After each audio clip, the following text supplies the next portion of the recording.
Chapter 11. The next morning the orphanage awoke to the lovely smell of fresh croissants and bread, and the aroma of baking matched Molly's sunny mood.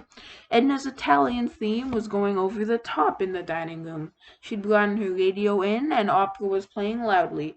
Laid out on the tables were books on Italy. "Been to the library, Edna?" Molly asked, helping herself to a croissant and a sweet bun from a plate. "Yes, you see, I'm a fan of Italy," Edna explained, politely, as if Molly didn't know. "I love Italy, Italian cooking in particular. The Italians really bleedin' know how to live." She poured Molly a hot chocolate. "Let me do that, Edna," said Miss Adderstone with a toothless smile, tugging at the chocolate jug from Edna's stubborn grip. "Molly, my dear, let me seat you." She led Molly across to the window as if she were royalty. Children whispered as Miss Adderstone swept past, her false teeth necklace swinging with every step. This morning she had a huge pair of knickers on her head. She was wearing her polyester suit, except that it had been snipped all over and was full of cuts and slashes. It looked like the mad creation of some crazy fashion designer. "I like your suit," said Molly. "Oh, thank you, Molly. I did it myself last night with a pair of scissors." Behind them, someone screamed. Miss Adderstone had turned with her usual foul expression, for nothing had changed in the way that she felt towards other children, and looked horrified. Hazel Hackersley has hit herself with a mug and tipped hot chocolate all over her head. "What do you think you are doing, Hazel?" Miss Adderstone said furiously. "Excuse me, Molly." There was another yell as Roger chucked milk all over his hair. Miss Adderstone snapped her false teeth castanets and descended upon him like a bad-tempered lobster. "That's right, Roger Fibbin. For that, you get a nip." And clacking her way towards the quaking Roger, she gave him a nasty nip on the arm. "Yow!" Roger cried out, his eyes wide with alarm. Molly winced. She didn't think she had hypnotized Miss Adderstone to be quite that fierce. Edna, who'd come over to Molly's side, whispered in her ear, "I think Edna's got a wee bit funny in the head." Well, Molly left the dining room, she noticed Gordon Biles hitting himself on the head with a croissant. She smiled at him innocently. All morning, Edna and Miss Adderstone were at Molly's disposal.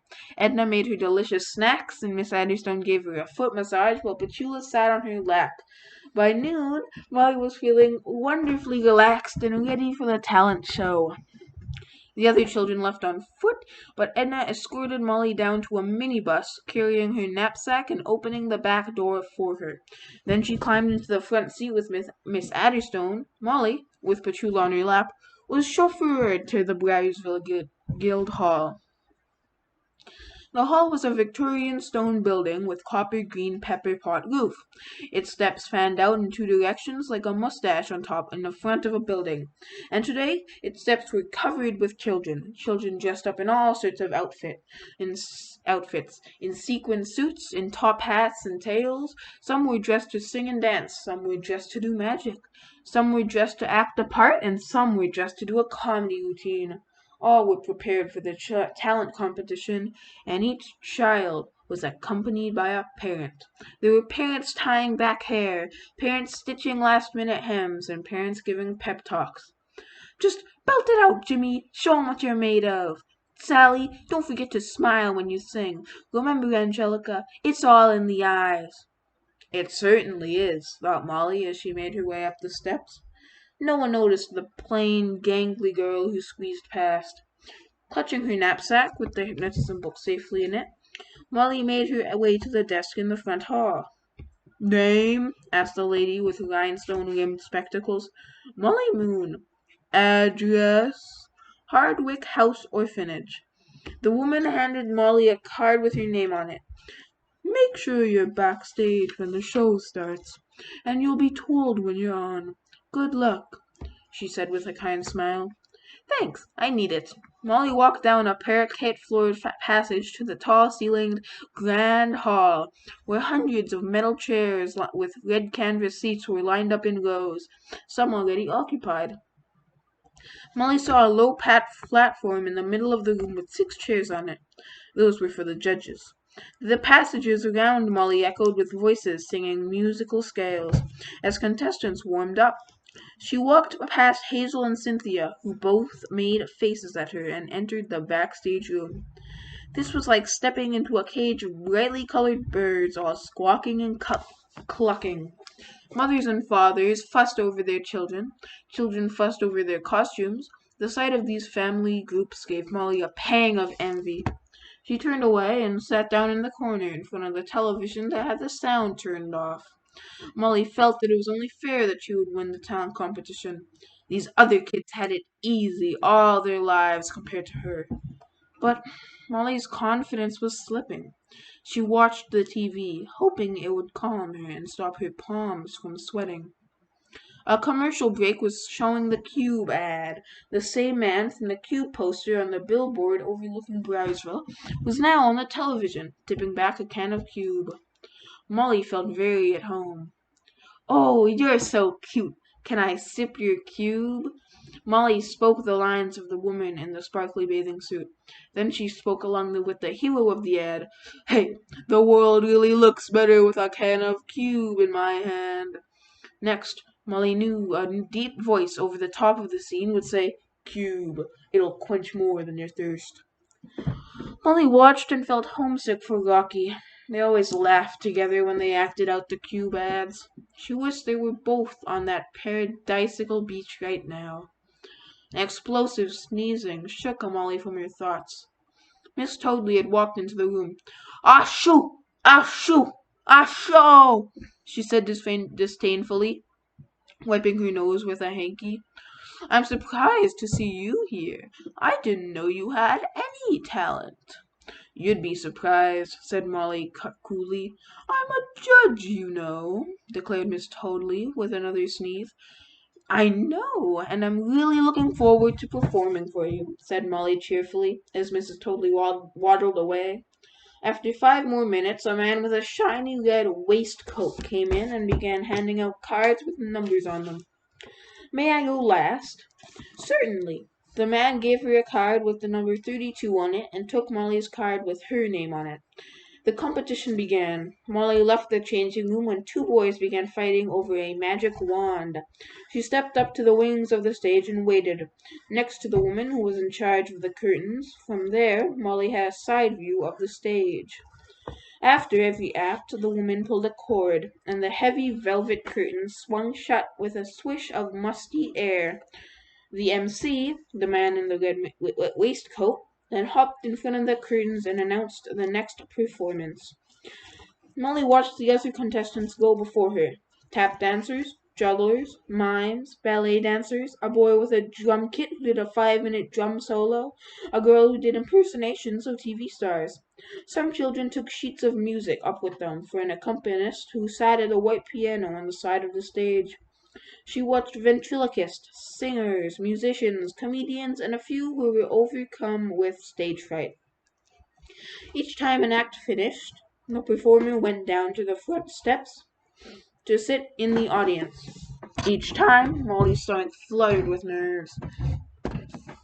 Molly peeped through the hole in the curtain to see what the audience looked like. She saw fat Mrs. Trinkleberry in the front row, staring up happily.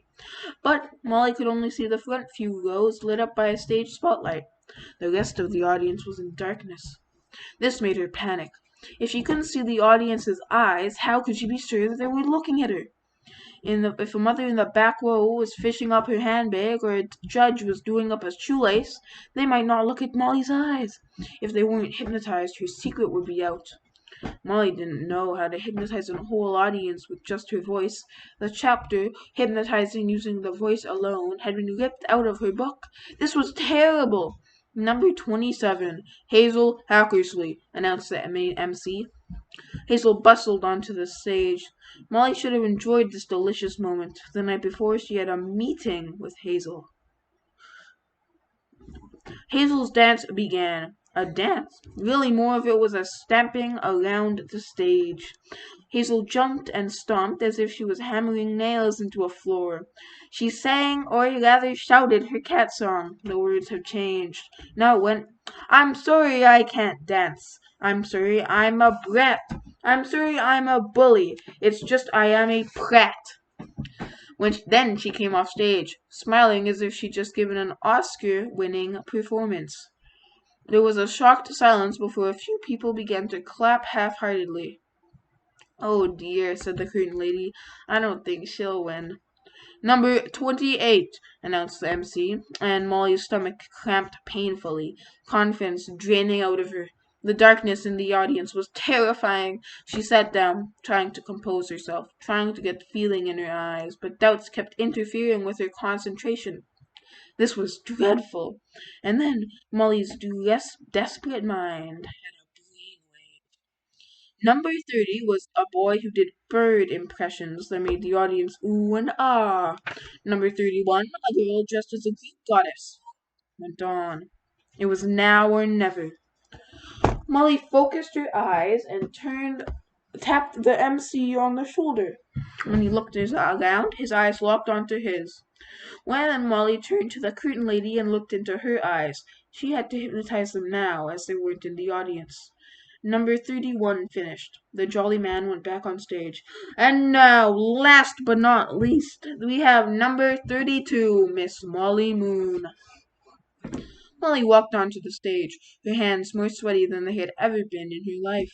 The curtain opened and the hot spotlight hit her face. She walked up to the microphone, her stomach twisting with fear. She was suddenly filled with a fear that she couldn't remember how to hypnotize anything, let alone a whole audience full of Briar's villains. She looked out into the black hole of the audience and could feel people out there all looking at her. The air was thick with anticipation. There was silence except for a few scattered coughs and a good sneezing fit from Miss Toadley. "Good morning, ladies and gentlemen," she said nervously. "I am Molly Moon, and this afternoon I'm going to show you the talent I have for reading minds." She heard a new murmur of interested voices. "For this I have to be able to see you. So, ladies and gentlemen, or boys and girls, the hall lights will now go on."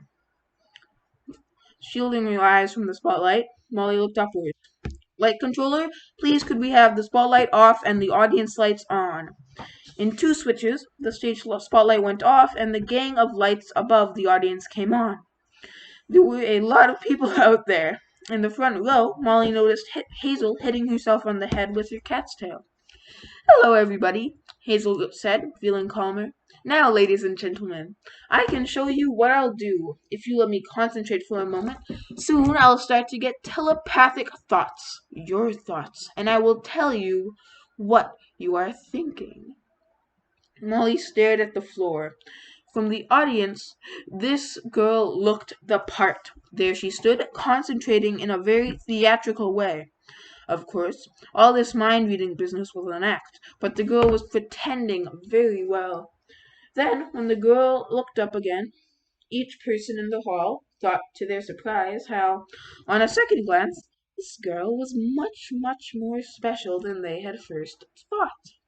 The wafer-thin, plain child was really rather enchanting. The longer the audience studied Molly, wondering why they hadn't seen her charm before, the more ensnared they became by her mesmerizing gaze.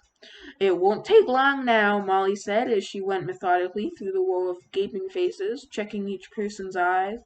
A second was all it took to sense the fusion feeling getting stronger and stronger. Molly was amazed that most of the audience had fallen under her spell immediately, the judges included. Miss Toadley looked like an old toad, and her mouth hanging open. Miss Trinkleberry looked as if she were about to have a fit of giggles. The only problem was the woman in the 6th row. "Ma'am, yes, you in the 6th row with the sunglasses. Please could you take them off?" When the woman removed her glasses, Molly found that she was already in a trance. The boy who had been to the bathroom almost slipped through Molly's net, but she caught him on the way back to his seat.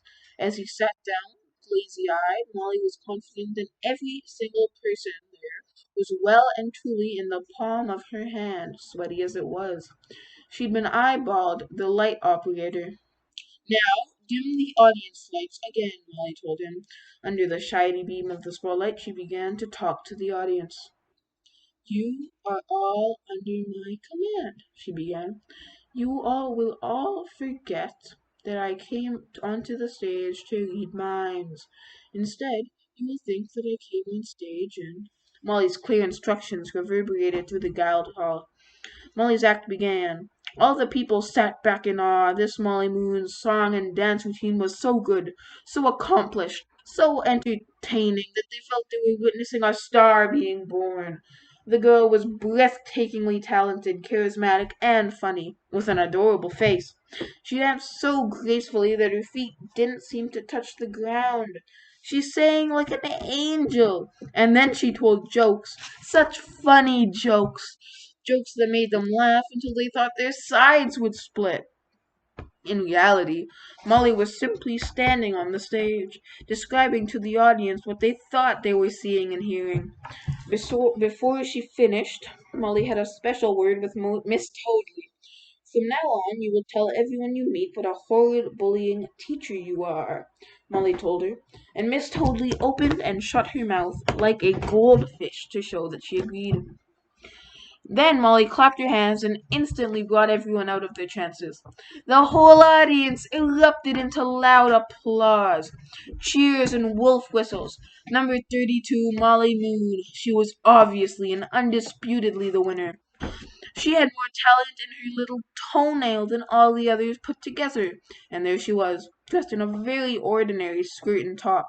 It just went to show that all these fancy outfits really weren't necessary. Why, that Molly Moon had such a stage presence that she didn't need a costume or makeup. There was something extra special about this girl. She was just so likable. She definitely had that special magic that people called star quality. The audience clapped until their hands hurt. Molly stood there smiling and bowing. She liked this applause and adoration. At last she went to sit down in the front row. People knew her, congratulated her profusely. Molly, that was marvelous, stuttered Miss Trinkleberry. Even even Hazel Hackersley was smiling at her, which Molly found a revolting experience. When the judges walked up to the aisle and onto the stage, Miss Totally was the second in line after the mayor. I'm a horrible bullying teacher, you know, Molly heard her tell the judge behind her. I know, he said. I've got a child in your class. As the mayor announced Molly the outstanding winner, the other judges nodded their heads, like those nodding toys you see on the back shelves of cars.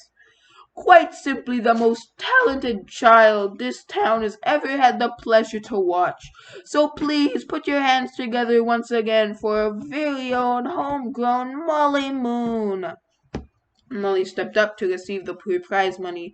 She could hardly believe she'd done it. Her fervent wish on the hill above Briarsville as she gazed at the Q poster had been to become rich, popular, and good-looking. And now, with a flash of her eyes, those wishes had been granted. Thank you very much, she said happily. As she clutched the fat envelope full of crisp new banknotes, she was seized by the strong feeling of wanting to leave the scene of her crime as quickly as possible. So, after posing for a few pictures, she left the stage and walked swiftly out of the building. Before anyone realized she was leaving, she'd walked down the Guildhall steps and climbed into the back of her chauffeur-drone minibus. To the Briarsville Hotel, she ordered. Edna turned to smile at her. Petula jumped on her lap, and Miss Adderstone looked at her obediently. Yes, madam. With a screech of rubber tires on the road, the car sped away. Now, here's the thing. This is so illegal. I would feel so violated. I know, like, that's a stupid word, but I feel like it's the right word for how I would feel.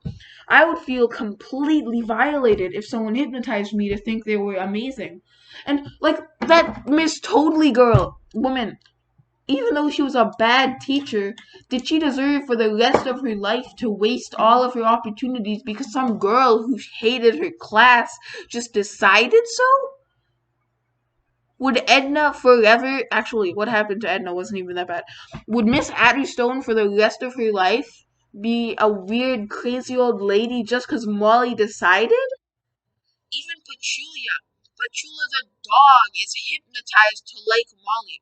She wouldn't like Molly if in normal occasions. But just because she hypnotized Petula, now Petula likes her. There's no other reason. Huh. It's crazy how she hasn't gotten arrested for all this. And like she hypnotized all of those people for the rest of their life to hit themselves on the head if they ever thought of something mean they'd done to Molly. This is the work of a villain. This is a villain move. At first I thought, actually Molly deserves this, but now I'm thinking, Molly, you're going a little bit too far there. You're going a little bit crazy with all this power. Like that is a permanent thing. Permanent like humiliation Miss Totally got. Imagine she just walks up to you and says, yeah, you're a dog now. You're a dog for the rest of your life. She literally just killed a man. That's what she did. She killed him. She killed his that's murder. Same with Miss Adderstone. She like basically killed. This is basically like killing a human being. Oh my god. Sure, Miss Adderstone was a horrible person, but still, isn't this a little bit wrong? I mean, she ran an orphanage. A pretty bad one at that, but like... Oh, yeah, Hazel Hackersley.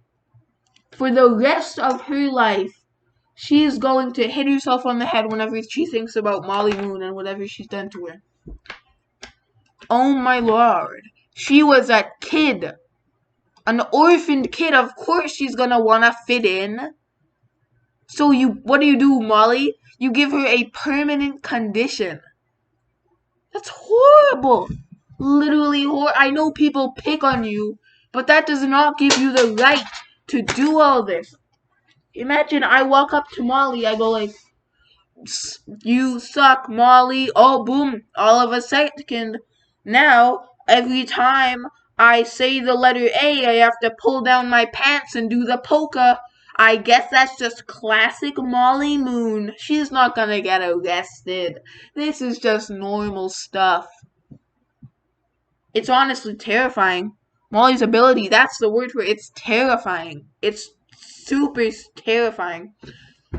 My prediction is that she's going to use the money, go on a shopping spree with Edna and Miss Adderstone, and then she's going to try and find Rocky in Portchester or wherever she said they were, the Albaster family. And also, Miss Knockman is probably going to try and steal the book.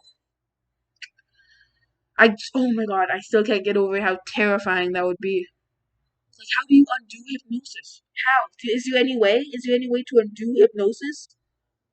Molly could literally commit massive scale murder and then hypnotize her way out of jail. Like, when she had all that crowd in a trance, she could have went, when I wake up, you will think that moving any of your limbs would cause you to instantly die. And then they basically just paralyzed for the rest of their life. It's horrible. It's demonic, dude. It's terrifying. I'm not sure I'm cheering for Molly anymore. They need to get this girl away from that book. She's becoming a monster. That is the end of this chapter.